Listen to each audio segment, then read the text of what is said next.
Hello everyone, welcome to your YouTube channel NCRT Adda. So here we have taken class 8 chapter that is sound. तो इसके पहले I have already uploaded 4 videos on this chapter, तो जिसमें हम लोगों ने काफ़ी सारी चीज़ें कवर की हैं कि साउंड क्या है, उनसे रिलेटेड कुछ एग्जांपल्स और फिर ऑडिबल इनऑडिबल क्या है। फिर उसके बाद में हम लोगों ने पढ़ा कि जो ये साउंड है उनके कैरेक्टरिस्टिक्स क्या हैं, उनकी कुछ बेसिक्स टर्मिनोलॉजी जो इस चैप्टर में हम लोगों ने यूज़ की है, कुछ इंपॉर्टेंट साइंस टर्मिनोलॉजी उसके बारे में पढ़ा कि एम्पलीट्यूड क्या होता है, टाइम पीरियड क्या है और कैसे इस सारी चीज़ों को हम मतलब मेजर करेंगे, तो इनका ऐसा यूनिट वगैरह भी हम लोगों ने पढ़ा। इसके अलावा हम लोगों ने बात की है कि जो सॉलिड, लिक्विड और गैसेस, ये जो 3 स्टेट्स हैं, इसमें जो साउंड ट्रैवल कर रही है वो किस में फास्टेस्ट है या किस में मिनिमम या मैक्सिमम किस में ट्रैवल कर रही है, उसके बारे में पढ़ा है। ठीक है, तो बेसिकली तीनों में ट्रैवल करती है, बट किस में सबसे ज़्यादा रहेगी और किस में कम रहेगी, तो वो सारी चीज़ें भी हम लोगों ने कवर की हैं। तो अगर आप लोगों ने पुरानी वीडियोस नहीं देखी हैं, please have a look of those videos also and I will share the link in the description box. तो इसमें इस वीडियो में बेसिकली जो हम पढ़ने वाले हैं वो हम पढ़ेंगे कि इतनी सारी चीज़ें हम लोगों ने कवर कर ली, बट वो जो मेन चीज़ है कि जो जो साउंड है जिसे हम सुनते हैं अपने कानों से, हमारे ह्यूमन बॉडी में एक ऑर्गन है that is called as ear. ठीक है, जिनसे हम ये जो सेंसेशन, मतलब ये जो वॉइस जो आ रही है, ये जो साउंड आ रही है, वो जो हम सुन पाते हैं, this is all because of this organ that is year. Year की वजह से ही हम ये सुन पाते हैं, तो ईयर के बारे में हम लोग यहाँ पर पढ़ने वाले हैं बेसिकली। ठीक है, तो this is the whole diagram of ear जो आप लोगों को पढ़ना है। ठीक है, तो इसमें बहुत ही मोटी मोटी सी चीज़ दी गई है और वही आपके काम की चीज़ है एंड वही चीज़ मैं अभी आपको एक्सप्लेन करूँगी। जैसे कि बताया गया है इसमें पहली चीज़ कि हम साउंड को किस चीज़ से सुन सकते हैं। हमारी बॉडी में एक ऑर्गन है, ठीक है, हमारी बॉडी में एक ऑर्गन है, ठीक है, तो दैट हेल्प्स इन हियरिंग। ठीक है, जो कि हमें कोई चीज़ को सुनने में मदद करती है। तो years because 2 pairs of year होते हैं ना हमारे, के 2 पेयर होते हैं हर किसी के बॉडी में, ह्यूमन ऑर्गन में। ठीक है, तो 2 पेयर्स ऑफ ईयर होते हैं, तो they are the sense organ which help us in hearing sound. ठीक है, तो ये 3 कंपार्टमेंट्स में बेसिकली, ये जो 3 कंपार्टमेंट में ये 3 ये जो ईयर है वो 3 कंपार्टमेंट में आपके डिवाइड हैं। पहला है आपका आउटर, सेकंड है आपका middle and third is inner. Outer, middle and inner. तो आउटर में क्या क्या चीज़ें आ जाती हैं? आउटर में आपका आ जाएगा ear pinna, this is ear pinna. Outer ear, ये जो देख रहे हैं ना आप लोग, this is called as ear pinna. फिर आपका आ जाता है इसके अलावा ईयर कैनाल, ये इसको हम लोग ऑडिटरी कैनाल भी बोलते हैं, ये भी इसी में आ जाता है। ठीक है, और इसके अलावा ईयर ड्रम, यहाँ तक आपका हो जाता है आउटर आउटर ईयर। ठीक है, इसमें आ जाएगा। फिर मिडिल ईयर में कुछ चीज़ें आ जाती हैं, जैसे मिडिल ईयर में आपका आ जाएगी 3 इसमें वो होती हैं आपकी 3 3 इंटरलॉक्ड बोन्स होती हैं जिनका नाम होता है इनकस। ठीक है, इनकस इसमें अभी दिया नहीं है शायद, इनकस। ठीक है, और स्टेपीज़ आप लोग को पता है हम लोग की बॉडी की सबसे छोटी बोन है, और मेलियस। ठीक है, मेलियस। तो ये 3 आपकी ये इंटरलॉक्ड बोन्स होती हैं जो कि ईयर में प्रेजेंट रहती हैं। ठीक है, यहाँ पर इधर ही साइड में ये ऐसे आपस में इंटरलॉक्ड रहती हैं। ठीक है, ईयर ड्रम के बाद में इधर ही ये पूरी तरीके से रहती हैं इंटरलॉक्ड वे में। ठीक है, इसके अलावा जो आपका इनर ईयर, जब हम इनर ईयर की बात करते हैं, इनर ईयर में क्या आ जाता है? इनर ईयर में आपका एकदम ये जो आप स्टैचियन ट्यूब ये देख रहे हैं, ये आ जाएगी, और यहाँ पर कोक्लिया, ये इस तरीके की जो आप देख रहे हैं कोक्लिया। ठीक है, ये सारी चीज़ें आप देख सकते हैं। इसके अलावा एक कोक्लियर नर्व है। ठीक है, वेस्टिबुलर नर्व है। फिर इधर साइड आप देख सकते हैं ये सेमी सर्कुलर कैनाल्स हैं, और ये ईयर ऑसिकल्स हैं। ठीक है, तो ये सारी चीज़ें, ये this is the whole diagram of the human ear, जो कि अभी 8th स्टैंडर्ड तक में आपको पढ़ना है बेसिकली, ठीक है। तो इसमें ये सारी चीज़ें हैं। इनर ईयर में एक कोक्लिया जो है, दिस इज दिस, तो इसको हम लोग ये कॉइल्ड ऑर्गन होता है जिसमें एक फ्लूइड भरा हुआ होता है एकदम। ये कॉइल्ड आप स्ट्रक्चर देख रहे होंगे ना, इस तरीके से ये कॉइल्ड है, तो इसमें एक फ्लूइड फील्ड रहती है। तो ये जो वर्क है कैसे होता है, जैसे जैसे ही साउंड प्रोड्यूस होती है, sound produce by a vibrating body, तो वो ट्रैवल करके आती है वाइब्रेशन के फॉर्म में। जैसे वी ऑल नो कि साउंड जो है कि वो वाइब्रेट करेगा, तब कोई भी बॉडी अगर वो वाइब्रेट करेगी तभी साउंड प्रोड्यूस होगा।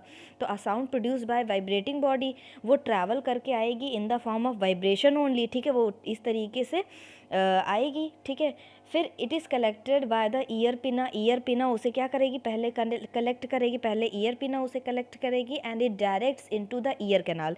धीरे धीरे ये ईयर कैनाल की तरफ उसको मतलब कि अंदर की तरफ वो जाती जाएगी, उसको डायरेक्शन दिखाएगी कि हाँ अब अंदर में ईयर कैनाल की तरफ वो ट्रैवल करके जाएगी। और यहाँ पर ईयर ड्रम जो है वहाँ पर ये जो वाइब्रेशंस है वो हिट करेंगे, ठीक है, यहाँ पर हिट करेंगे। तो जैसे ही ईयर ड्रम वाइब्रेशन को रिसीव करेगा, इट विल स्टार्ट वाइब्रेटिंग। तो फिर क्या होगा, once the ear drum vibrate, it passes the vibrations to 3 interlocked bones. तो यहाँ पर जो इंटरलॉक्ड बोन्स रहेंगी वो उनको पास ऑन कर देगा, ठीक है। जैसे ही वो उनको पास ऑन करेगा, मतलब मिडिल ईयर को, जहाँ पर 3 इंटरलॉक्ड बोन्स हैं, विच तो फिर क्या रहे, मिडिल ईयर में जैसे ही वो जो वाइब्रेशन है वो जाएगा, which further increase the amplitude of the vibration. तो ये जो यहाँ मिडिल ईयर में आने के बाद में जो वाइब्रेशन का एम्पलीट्यूड रहेगा, वाइब्रेशन का एम्पलीट्यूड जो रहेगा वो इंक्रीज़ हो जाएगा, ठीक है। क्या होगा, वो इंक्रीज़ कर जाएगा, ठीक है, इंक्रीज़ होगा। तब क्या होगा, अब नाउ एम्पलीट्यूड बढ़ गया है। फिर अब इनर ईयर का क्या काम होगा, अब इनर ईयर में वो वाइब्रेशंस रिसीव्ड होंगे, कॉइल्ड ये जो कॉइल्ड ऑर्गन है यहाँ इधर की तरफ, ठीक है, यहाँ पर in the inner ear vibration are received by coiled organ, ठीक है। फिर जब ये वाइब्रेशंस रिसीव होंगे कॉइल्ड ऑर्गन में, तो यहाँ पर जो फ्लूइड है, यहाँ पर जो, क्योंकि अभी बताया ना कि कोक्लिया में एक फ्लूइड फील्ड रहता है, ठीक है, ये जो ऑर्गन है इसमें एक फ्लूइड फील्ड है। तो फिर ये यहाँ पर जो फ्लूइड फील्ड है वो वाइब्रेट करना स्टार्ट कर देंगे। इसमें क्या होती हैं, सेंसरी सेल्स प्रेजेंट होती हैं। क्या होती हैं, सेंसरी सेल्स प्रेजेंट होती हैं, ठीक है, सेंसरी सेल्स प्रेजेंट होती हैं। They will transform the vibration into electrical signal. अब ये जो सेंसरी सेल्स होंगी ये इसको कन्वर्ट करेंगी इलेक्ट्रिकल सिग्नल में, ठीक है, इसको कन्वर्ट करेंगी इलेक्ट्रिकल सिग्नल्स में। अब उसके बाद में which will be carried out to the what, auditory nerve. फिर वो ऑडिटरी नर्व के थ्रू ये रिसीव करके जाएंगी। फिर उसके बाद हमारे ब्रेन तक वो जो इंटरप्रिटेशन रहता है उसको पूरी तरीके से वो हमारे ब्रेन में जाएंगी। फिर हम उसको अच्छे से समझ पाएंगे कि किस चीज़ की साउंड है या किस चीज़ की नहीं है, ठीक है। तो इस तरीके से ये पूरा वर्क कहलाता है। And these cochlea nerve and vestibular nerve they are also the part of the ear, ठीक है। This will help to connect the ear to the brain nerve cells, ठीक है। तो ये इसको हेल्प करती हैं तो कि हमारे जो सेंसरी सेल्स हैं इलेक्ट्रिकल सिग्नल्स कन्वर्ट हो और वो ब्रेन तक आसानी से पहुंच सके, और जो भी चीज़ें हैं वो आसानी से हम समझ सके कि क्या चीज़ का साउंड है या क्या चीज़ का नहीं है। तो वही चीज़ यहाँ पर पूरी तरीके से बताई गई है, ठीक है। एक चीज़ ये है कि वी शुड, बहुत इंपॉर्टेंट चीज़ है जो कि आप लोगों को ध्यान रखना चाहिए। ये सिग्नल तो जो मैंने बताया वही चीज़ यहाँ पर दी है बिल्कुल उसी तरीके से। The sound waves are collected by the pinna of outer ear, जो कि मैंने यहाँ बताया वही चीज़ें लिखी है। Just I am reading it so that जितना भी आपका डाउट है वो क्लियर हो जाए। The sound waves pass through the ear canal and fall on the ear drum and the ear drum starts vibrating back and forth rapidly. Back and forth का मतलब है कि पीछे आगे दोनों तरफ से वो मतलब वाइब्रेट करेंगी, तो पीछे भी थोड़ा कुछ ना कुछ उसका मतलब हमको लगेगा कि हाँ पीछे भी कुछ वाइब्रेट और आगे भी उसके कुछ ना कुछ हमको सेंसेस महसूस हो सकते हैं, ठीक है। The ear drum then sends vibration to the middle ear, ठीक है, then to the inner ear, जो कि बताया, बस थोड़ा सा उसको एक्सप्लेन कर दिया है।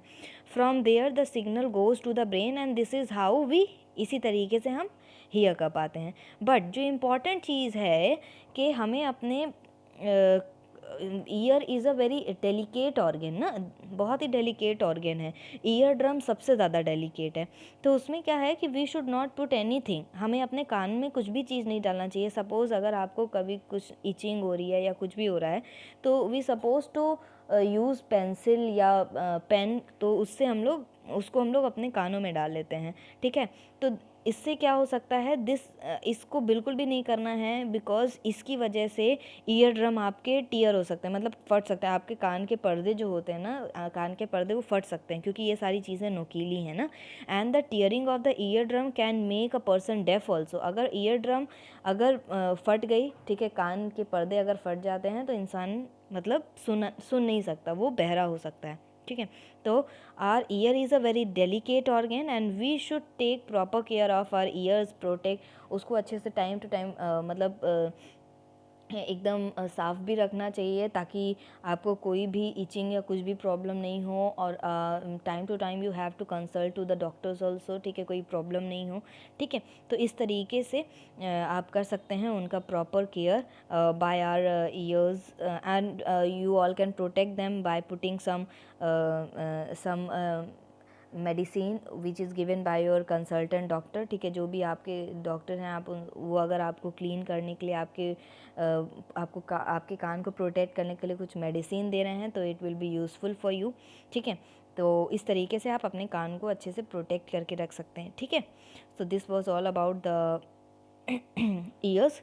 Are next topic is noise and music. Noise and music का मतलब है कि पहली चीज़ तो नॉइज़ का मतलब है कि कोई अनप्लीजेंट सा साउंड, ठीक है, इरिटेटिंग साउंड जो हमें पसंद ना हो, ठीक है। म्यूज़िक मतलब कोई ऐसा साउंड, अब म्यूज़िक नाम से ही क्लियर है, यू ऑल आर स्टूडेंट्स, तो आपकी म्यूज़िक की क्लासेस होती हैं, ठीक है। इसके अलावा आप म्यूज़िक घर में भी सुनते हैं, आप शादियों में पार्टीज़ में जाते हैं, तो एक अगर बहुत ही स्लो साउंड में म्यूज़िक चल रहा है या आपकी खुद की व्हीकल है, तो आप उसमें हल्का सा साउंड बजा करके फिर चलते हैं, प्ले करके चलते हैं, तो that gives you a pleasant sound. इसकी हेल्प से आपका माइंड रिलैक्स भी हो सकता है, आप काम डाउन हो सकते हैं अच्छे से। लेकिन इसी जगह पे अगर नॉइज़ हो, नॉइज़ इन द सेंस के जैसे हॉर्न्स की बहुत ज़्यादा आवाज़ आना, अगर जिसका घर बहुत ही ज़्यादा ट्रैफिक एरिया में होगा, तो बहुत ज़्यादा हॉर्न की आवाज़ आ रही है, या मैरिज लॉन के अगल बगल है, तो वहाँ पे अगर शादियाँ या पार्टीज़ होती होंगी, तो अगर बहुत तेज़ साउंड है, तो इंसान रात में सो नहीं पाएगा ना। तो इस तरीके से ये सारी चीज़ें नॉइज़ के अंदर में आ जाती हैं। जैसे कि आप मतलब किसी के यहाँ बहुत ज़्यादा तेज़ आवाज़ में बात हो रही है, बहुत ज़्यादा इन द सेंस कि बहुत दूर तक बहुत तेज़ आवाज़ में बात होती है, या that also come under the noise, ठीक है। इसके अलावा आपके घर में बहुत सारी चीज़ें यूज़ होती हैं, जैसे कि अगर आप टीवी देख रहे हो और उसका साउंड थोड़ा सा स्लो है, तो it will gives you a pleasant sound, that will be called as pleasant sound. लेकिन अगर उसका साउंड आप वॉल्यूम खूब तेज़ बढ़ा दोगे, तो फिर वो नॉइज़ कहला जाएगा, ठीक है। एंड इसके अलावा अगर आप अपने घर में मिक्सर ग्राइंडर यूज़ करते हैं, तो जब मिक्सर ग्राइंडर चल रहा होता है, तो आप लोगों ने देखा होगा कि बहुत इरिटेटिंग सी साउंड आती है, ठीक है। कोई मशीन चल रही है, कोई भी machine, you all can take washing machine. अगर आपके घर में वॉशिंग मशीन है, तो वॉशिंग मशीन देख लीजिए, उसमें से भी आवाज़ आती है, जो कि थोड़ी सी इरिटेबल रहती है। और इसके अलावा अगर आपके घर के आसपास अगर कोई फैक्ट्रीज़ या कुछ इंडस्ट्रीज़ हैं या मशीनरी वर्क हो रहा है, तो वहाँ से हमेशा आवाज़ आती रहती है, जिसकी वजह से आपका माइंड भी डाइवर्ट होता है और आपको एक रिलैक्सेशन नहीं मिल पाता है, तो that will be called as noise. तो नॉइज़ का जो जनरल आप कह सकते हैं, म्यूज़िक, पहले हम म्यूज़िक जान लेते हैं इन जनरल क्या है, कि वांटेड प्लीजेंट साउंड जो हम चाह रहे होते हैं, ठीक है। तो basically you all can say it is the sound that gives pleasant effect, ठीक है, जो कि हमें प्लीजेंट इफेक्ट दे रहा होता है। इसके अलावा जो अनवांटेड और इरिटेटिंग साउंड है that is called as noise. या इसके अलावा आप ये भी कह सकते हैं कि sound is that which gives unpleasant and have a irritating effect. इसके पहले क्या था, प्लीजेंट इफेक्ट, ठीक है, प्ले, और अभी क्या है, इरिटेटिंग इफेक्ट। तो फिर दोनों डिफरेंट चीज़ है, ठीक है। म्यूज़िक से हमको अच्छा लग रहा है, अच्छी फीलिंग आ रही है, रिलैक्स कर रहा है, एंटरटेनमेंट हो रहा है।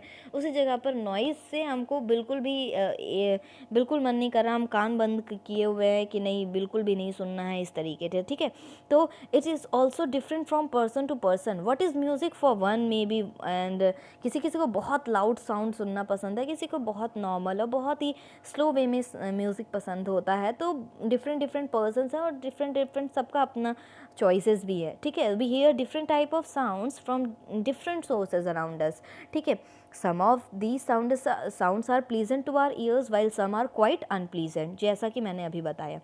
A sound which is unpleasant and interferes with hearing is called noise, ठीक है, ये इसको noise बोलेंगे। A noise is produced by irregular vibrations, irregular vibrations होते हैं, ठीक है, vibrations regular way में नहीं रहेंगे। pleasant के देखिए कितने अच्छे से हैं, और जो irregular वाइज है मतलब ऐसे ऐसे ऐसे ऐसे ऐसे ऐसे ऐसे करके रहेंगी, ठीक है, इस तरीके से, मतलब रेगुलर वाइब्रेशंस नहीं रहेंगी, ठीक है।